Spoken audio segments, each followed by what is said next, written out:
I'm going to put you on the street corner in a pretty dress right now. Oh. The same to about a little more than what the Offie was originally in these cars pulled. Watson used to do it with a conduit bender. So the shifter's going to be like here. Shifter will be right behind the torque ball. It's dry sump. It's got a flat plane crank. They also went to Monza. They went to Monza and destroyed the F1 cars. Take that, Europe.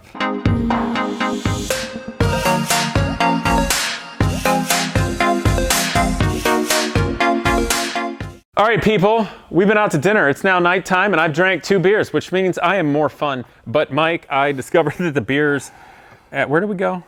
I went to Brickers. It's like the local racer hangout in the evening. Yeah, and they fill their beers from the bottom, not the top. Yes. And there's a hole in there. And you were fingering it. I was fingering it. Yep. And all the beer came out. Yep. So that's how our night's going, which means we need to talk about Indy Roadsters. Yep. So we got an engine, and it is basically half of a NASCAR engine. It's a 161 cubic inch 4-cylinder. It's got a Brodox head, cylinder head on it. It's dry sump. It's got a flat plane crank. It's got Kinsler fuel injection. Yeah. It's got a magneto on it. Yep. It is a fire-breathing motor. It's about the nastiest naturally aspirated 4-cylinder you can reasonably get nowadays, isn't it? It's going to be perfect for this car. It's the same to about a little more than what the Offie was originally in these cars pulled. The Offie, when they were naturally aspirated in a Roadster, was bigger displacement, right? Yes. But this was smaller displacement, makes more power. Same to more, yeah. They both run on methanol. Yes. Magneto. And the thing that's cool about this is its basic configuration is the same as the Offie with the exhaust on the left side. Yes. Yeah. And, it's already a proper racing motor with individual throttle bodies and all.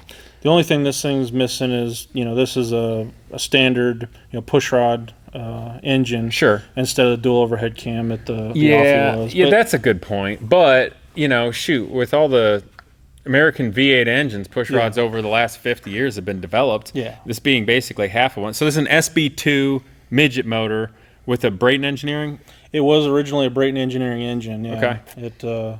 And they built some really good motors. They were up in Michigan. Was Brayton started by Scott Brayton's dad? His dad, yeah. Okay. Yeah. So Cool. We knew Scott real well because he drove at Menards when my dad was there. Oh, I gotcha. Well, now, this got a Gertie head on it? A Gertie Brodix? It's a Brodox head, yeah. Okay. Is that Gertie on it? It's like his version of the Brodox head. But it's just basically an SB2 head. Yeah, SB2. A left one. Yeah. Okay, cool. Well, I'm really excited about this. And this only had one race, and you told me we got a pretty good deal on it. It just ran hot laps at the Chili Bowl. Oh, shoot. This is perfect. Yeah. No, it's awesome. It's going to be perfect for this car. I mean, it's lightweight. It's lighter than an Offie was. Yeah. So, I mean, it's going to be perfect. What you doing? You want to be in the video? You want to talk to this right here? What you got to say? No, I'm pretty excited about this. Plus, I think he's looking at the cat. What are you looking at the cat? Hey, quit looking at our pussy. No, this is cool, and it feels good, too, because it's a proper American racing engine. Yep. Oval track racing. But this is what's used in midgets. Yeah. We didn't say that. No, and everybody's kind of like midgets. What Midgets, is that? that's small and lame. Durr. No, we have the sprint cars over here, and they're just a little shorter wheelbase than the sprint car, but they look very similar, and they run this 4-cylinder engine. But I mean, they're This is a 350 horsepower engine. 360, yeah. 360. Yep. And quit looking at the cat. You're giving everybody ADD. So it's also light. Yes, very light. It's going to sound nasty with flat plane crank and big displacement for a 4-cylinder. Yep. All aluminum. And we got a great dry sump pan over here. Maybe you come over here and you can see the dry sump pan. So here's the pan. Now, normally this motor would be laid over more in the midget, right? Yes. Okay, It's so over on a 45-degree angle. that far. And you stood it up a little bit to fit in there a little more like the Offies did. Yeah, it's basically what we're going to do is we're going to turn the injection system around. So you can see. And lean it over just a touch more. A little more, yeah. And then the injection will come straight out, and it'll be similar to what the Offie was, and it'll all be under the hood and look nice and tidy. Right. So as an example, you guys can see it from up in the front. So the motor right now, the Offie was dead straight up and down, wasn't it? Well, the first ones were. The first Offies. Then they had them to where they were laid over. Yeah. Then they had them flat. They were laid. Oh, they laid them flat? Flat, yeah. Okay. So All right, so in any case, this one's going to get leaned over a little bit more. And as you guys can probably see, so the intake here, which is just the left bank from a Chevy, basically, the bolt pattern is symmetrical. Yes. So what Mike was saying, we're going to take this and flip it over, bolt it back on so it'll be angling now down. But with the motor leaning over slightly, that will get the exhaust ports more right to the edge of the bodywork. And we are going to move the oil filter to be remote because obviously it's in this lower frame tube, and that'll work out. Although, Mike, I did have one thought. What's that? So when we extend this top tube, because originally, was Roy thinking of doing a V8? Well, we're gonna do. I'm probably We're gonna have to drop it a little, and then I'm just gonna put a tube and drop it down because the exhaust. Exactly. Yeah, that's what I was just about to say. So, and there was numerous roadsters that had this, because of different types of engines being put in them. Yeah. But the big thing on this is, you want to let them know what's going to be behind it? A driver? Oh, yeah. A driver. Here, come on over here. So something about this. So obviously, Indy Roadsters race basically ovals. But truth be told, Mikey, a lot of people don't know this.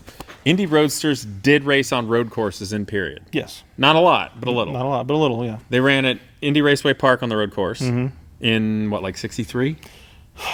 Yeah. It was, because, they had one race there, and it was, I think a rear-engine car did win, but there was a mix between Roadsters and rear-engine cars. So, Gotcha. yeah. And then they also went to Monza. They went to Monza and destroyed the F1 cars. Take that, Europe. So, but anyway, and they had a 2-speed gearbox. They had a 2-speed, yeah. We're putting in a 4-speed. 4-speed, yeah. It's going to be interesting. So we'll try basing on a T10. It's going to have a clutch, but we're still going to run I forget what we call it in the sprint car, the big ball and the drive shaft tube. Yeah, torque tube. Torque tube. We're going to use the quick change rear end so we can, change final drives. And all that. So the main part of the transition with the 4-speed we'll be able to use. We're going to have to lose reverse gear. Yeah. Probably. Yeah. And then the output shaft to be cut down, build a box to have the torque tube ball to the rear differential and still make that work. And we still have enough travel in the suspension, but that's going to dictate where the center line of the crankshaft is. Yep. And then we'll angle it over just enough, and everything will still be in the bodywork. Right. With it's just going to be shoved over as far as possible. Yeah. When the car's all done, it'll be, you won't know that it doesn't have an offie in it. Right. So, yeah. Right. It's going to sound nasty. Oh, it's going to sound awesome. What's this engine rev to reasonably? You could do $9,000? You can go over $9,000. $9,000. Yeah. Big nasty 4-cylinder. Also, Mikey, what's this?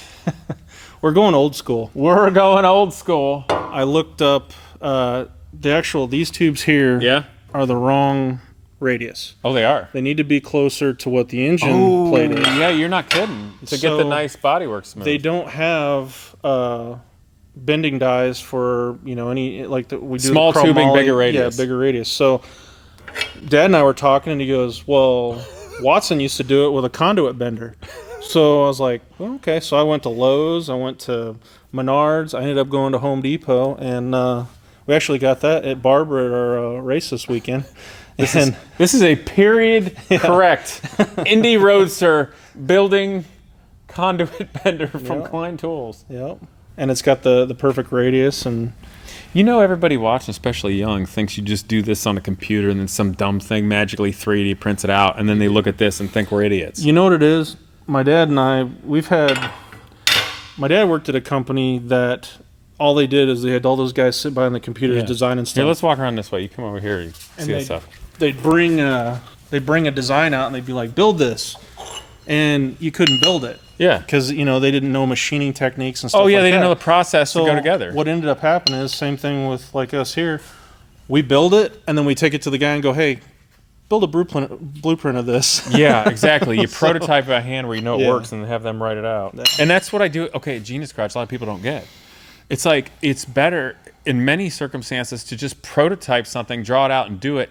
And then do a computer drawing if you want to mass produce it or make more. Well, you guys learned that on the, with the students working on that Indy car with the plates and everything. Oh, and yeah. The clutch. And the hardships the young man faced, too, when he didn't check his work. Yeah, and it's, it's a good learning lesson. I mean, it's, just like what you and I think Jacob, what you guys did, you created the template. Oh, the boomer. Yeah, we crushed that. Yeah, so, I mean, that was you don't need a laser scanner. You do exactly. Perfect. Exactly. Okay, so what do we got here, and what's going on with this axle? Okay, this we're going to use. We'll have our racing wheels, and then we'll have our period correct wheels. And there's the 3 pins, but it'll actually be a 6 pin once it's said and done. So this is a modern sprint car, silver crown. Sprint car, yeah, sprint car, silver crown. They use the same parts. Hub and brake and all. Okay. Yeah, and it's the basic design and appearance of it is very, very similar to what they had originally back in the Roadsters. Yeah, so which is cool because you can tell, like, sprint car back in the day sort of evolved but stayed really true to what it was back when. Yep. And IndyCar got influenced by Formula One and totally went wildly one direction, whereas the Roadster, it was kind of like the last point where the Indy cars were similar to sprint cars. Yeah, and I think where it started to go, like, they started bringing the rear engine cars in, and it was still similar. There was a lot of the same parts, but then you get into the turbine era and things that, and then it just started going crazy from there. Cool. So. And the axle, this is off. Is this a Beast axle actually? Yeah, it's a Beast pavement axle, and it's very, very, very close to the width that we need. So, and we can always cut it if we got it. Exactly. Cool. So, cool. But yeah, we got the pressure plates, and we're gonna go to the real wing nuts that they used to. Yeah, 3-eared ones. Yeah, with a hammer.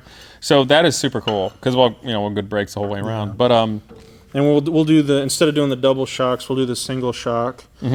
And we also on the original Watson Roadster, they had different length torsion bars on every corner of this car. Why? It just the way the shape this car was, and they didn't have. It was just they tried to do these things as simple as possible. So they just made it, this width, and then they needed a certain length for the right spring rate. Well, what we're going to do is we're going to make them all the same length. So like the off-the-shelf sprint car related stuff. Yeah. Yeah, so we got some over here. Yeah, we got chalk sticks. We actually went up on northern Indiana and picked these up. Well, it'll still look good. We'll just have to change the tube position slightly, right? But it'll be it'll look exactly the same. I mean, it just just a tiny difference. But come here, camera person. You can see it.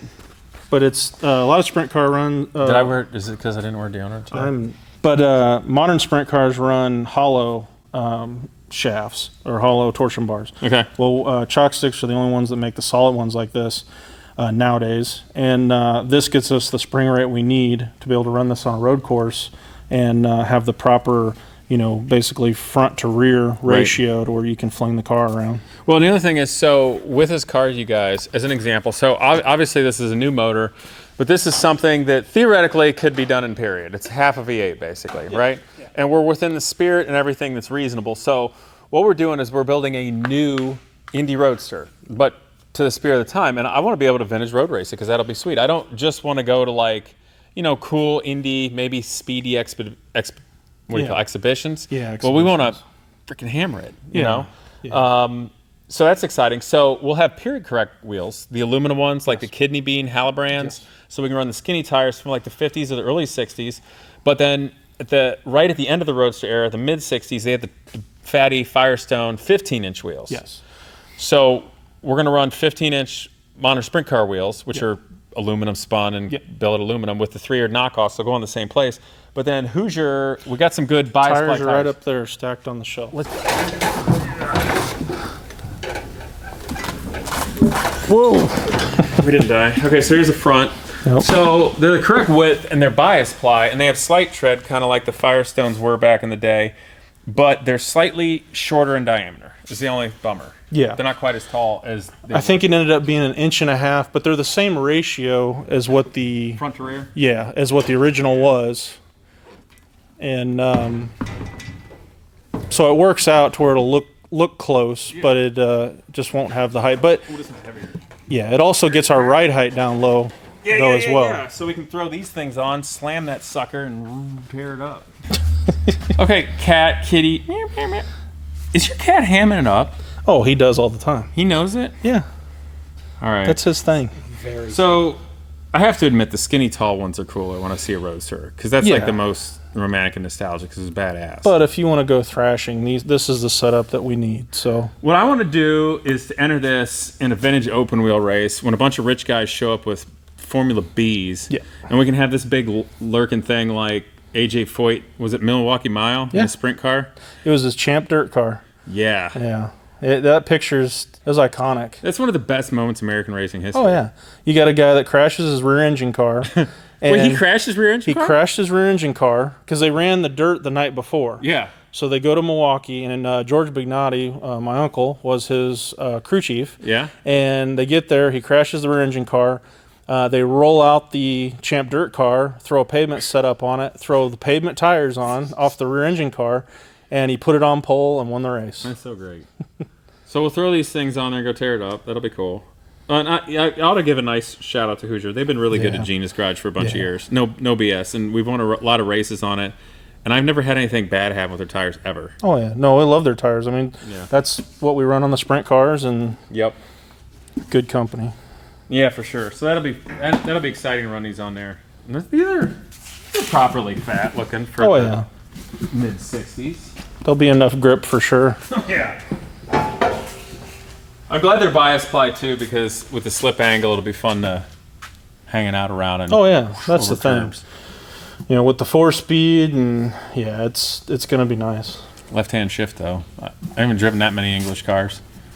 It's like it'll just come to you. It'll become natural. It'll work. You're probably only going to use 2 gears on most of the tracks anyway. We'll see. I mean, with the quick change rear end, that's we can get things ratios. Get it pretty close. That's cool. Well, neat. So, where are we at? Oh, we got pedals. Yeah. So we got to make a foot box. That's the other little thing, right? Yeah. So basically, I'll add a little more. Here, George, come over here and look this way. Some extra tubing to brace the motor plate for strength, and then we'll cut a hole in the motor plate and set the pedals back in so the driver's a little more comfortable. And because like this thing, as it went on, they ended up having seat belts and everything. You'll be seat belted in this and be a little bit lower than what they were. Just it'd be nice to be all hunkered down. Yeah. So, and was this original Watson plate? No, we have the wood. Oh, the wood buck was the wood buck was originally Watson's. Okay, that's cool. And that's basically the template. As a big difference, the original pedals would have hung off the back and been a long tube, and then they would poke through the slot, and you push them kind of like a Model A or a pre-work car. Yep. So we said, screw that. Yeah. And we're going floor-mounted pedals with the pedal too, because since it's going to have a 4-speed gearbox, you want to toe heel and do it real nice. Yeah. Since it's going to be a solid axle monster, Yeah. like literally solid axle, no differential. Yeah. So that'll be cool. And you're going to run a tube cross here and down. So we'll cut this area out and make a Zeus fastener foot box. Yep. So that'll be good. And it'll be basically what I cut out of the motor plate will be the base for the pedals, so it's going to be super rigid. Oh, roll down then. Yeah. So, and then it'll be a nice Zeus-on box, and then you can service the pedals. You're going to leave some of the outside here? Yes. Okay. Yep. Got it. So try to leave as much, keep as much strength in it as we can. Yeah, I'll jump in there and model. Here, I'm crash test them.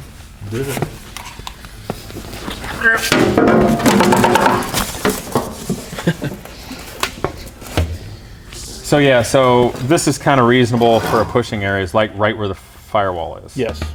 And that's the way way too they sat a little higher.